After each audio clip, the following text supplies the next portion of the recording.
warahmatullahi wabarakatuh. Nama saya Nur Farah Farhana binti Muhammad Harun. Nombor matrik S72564, nombor badan LV020089.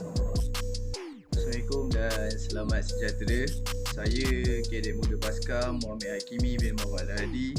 Nombor matrik S71135, nombor badan MV020086. Assalamualaikum warahmatullahi wabarakatuh. Saya Kadet Muda Paskam Nur Aisyah Syahidah binti Johan, nombor matrik S70093, nombor badan MB020056. Assalamualaikum warahmatullahi wabarakatuh. Saya Kadet Muda Paskam Nur Irdina binti Azman, bernama matrik S72150, nombor badan MV020066.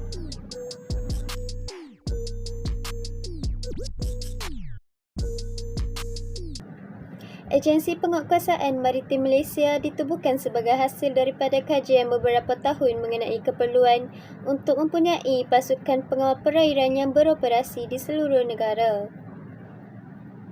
Pada 21 Ogos 2002, Kabinet meluluskannya. Untuk membantu dengan kelicinan pelancarannya, Jawatankuasa Pemandu dan Pasukan Nukleus ditubuhkan pada 16 April 2003.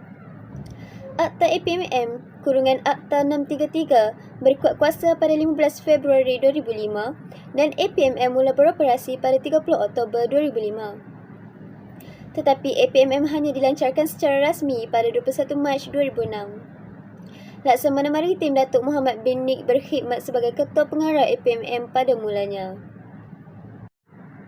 Kita beralih pula kepada objektif. Objektif yang pertama, menentukan zon maritim Malaysia selamat dan aman untuk pengguna. Yang kedua, mengurangkan kehilangan nyawa dan harta benda di laut berasaskan piawaian yang ditetapkan. Yang ketiga, mewujudkan kerjasama mencari dan menyelamat serantau yang berkesan. Dan terakhir sekali, mewujudkan suasana kondusif bagi membolehkan komuniti maritim bekerjasama dengan Agensi Penguatkuasaan Maritim Malaysia, APMM. Strategi berikut digunakan oleh Maritim Malaysia untuk mencapai matlamatnya untuk menjadi agensi maritim terbaik di dunia. Maritime Domain, Awareness, Visible Deterrence, Swift Response, Ever Present, Forward Reaching, Maritime Community Cooperation. Gambar berikut adalah merupakan carta organisasi Agensi Penguatkuasaan Maritim Malaysia yang terbahagi kepada 21 bahagian. Setiap bahagian mempunyai tanggungjawab khusus dan berbeza antara satu sama lain. Laksamana Maritim Datuk Hamid Muhammad Amin merupakan Ketua Pengarah APMM yang baharu dilantik pada 6 November 2023 yang lalu. Melalui pelantikan sebagai Ketua Pengarah APMM yang ke-6, beliau telah dinaikkan pangkat daripada Laksamana Madya Maritim kepada Laksamana Maritim. Pengurusan tertinggi Maritim Malaysia terdiri daripada 3 pegawai yang berbeza pangkat dan tugas. Laksamana Maritim Datuk Hamid Muhammad Amin juga merupakan bekas Timbalan Ketua Pengarah Operasi APMM. Oleh itu, jawatan Timbalan Ketua Pengarah Operasi masih kosong sehingga kini. Seterusnya diikuti dengan Laksamana Madya Maritim Datuk Saiful Lizain bin Ibrahim sebagai Timbalan Ketua Pengarah Logistik. Timbalan Ketua Pengarah Pengurusan pula adalah Encik Muhammad Norzam bin Mustafa. Untuk pembentangan ini, kumpulan kami telah memilih bahagian undang-undang sebagai topik tugasan kali ini. Oleh itu, saya akan menerangkan dengan lebih lanjut mengenai struktur organisasi di bahagian undang-undang pada slide yang seterusnya. Bahagian Undang-Undang Agensi Penguatkuasaan Maritim Malaysia diterajui di bawah kepimpinan Laksamana Maritim Datuk Hamid Muhammad Amin. Bahagian Undang-Undang APMM terdiri daripada pegawai undang-undang yang berperanan sebagai Timbalan Pendakwa Raya dan Peguam Persekutuan.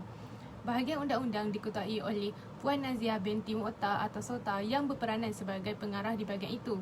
Struktur organisasi di bahagian ini terdapat beberapa timbalan pendakwa raya iaitu Puan Siti Wahidah binti Azizi, Puan Nur Syawani binti Muhammad Sobri, Encik Hairul Najmi bin Masya Hadi, Puan Wan Nur Amanina binti Wan Din, Puan Nur Akmal bin Muhammad Azri, Puan Intan Siti Sabrina binti Muhammad Nazri dan akhir sekali Cik Siti Fatin Izzati binti Rizwan.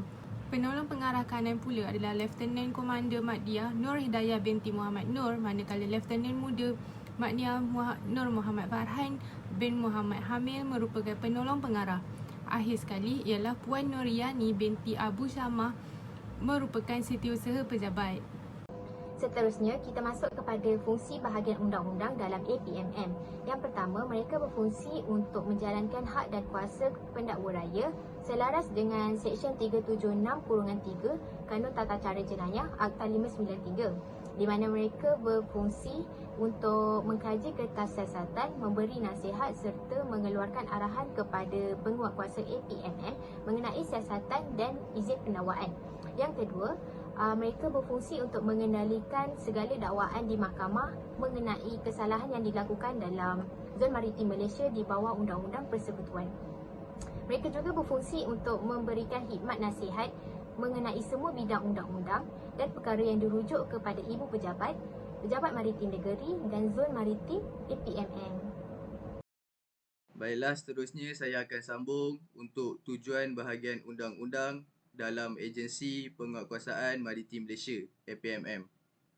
Yang keempat ialah menyemak dokumen undang-undang seperti notis perundangan, perjanjian dan memorandum persefahaman yang mana APMM merupakan salah satu pihak bagi memastikan kepentingan kerajaan dilindungi. Seterusnya, yang kelima ialah mewakili APMM dalam tindakan guaman iaitu sivil yang berada di bawah bidang kuasa dan kawalan bahagian undang-undang APMM.